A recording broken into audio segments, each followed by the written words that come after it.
La crypto-monnaie Solana pourrait exploser. On est venu chercher le niveau qu'on avait vu ensemble. C'était simplement le fair value gap ici en hebdomadaire. On avait vu qu'on pouvait chasser le plus bas de la semaine passée.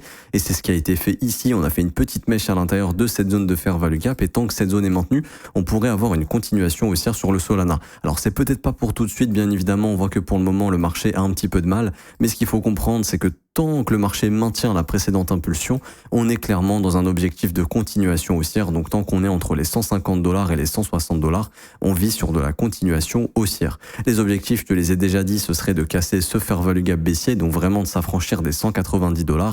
À ce moment-là, on pourrait retrouver un Solana entre les 229 et les $220 et Solana pourrait revenir dans ce qu'on appelle la zone de rechargement de short. C'est-à-dire que ici, on a eu la cassure du précédent creux, on a formé ce qu'on appelle un breaker block et le marché pourrait revenir en zone de rechargement de short entre $218 et $250 et il faudra faire extrêmement attention dans ces zones. Pourquoi ? Parce que déjà, premièrement, on a beaucoup d'investisseurs qui sont coincés sur ces niveaux, qui pourraient vendre justement, mais surtout, on est dans une zone de retournement. Depuis que le marché a cassé son dernier creux, s'il revient en zone de rechargement de short ici, il faudra faire extrêmement attention à ce qu'on n'ait pas une reprise baissière. Si tu veux qu'on suive tout ça ensemble, n'hésite pas à t'abonner, je te ferai des mises à jour régulières.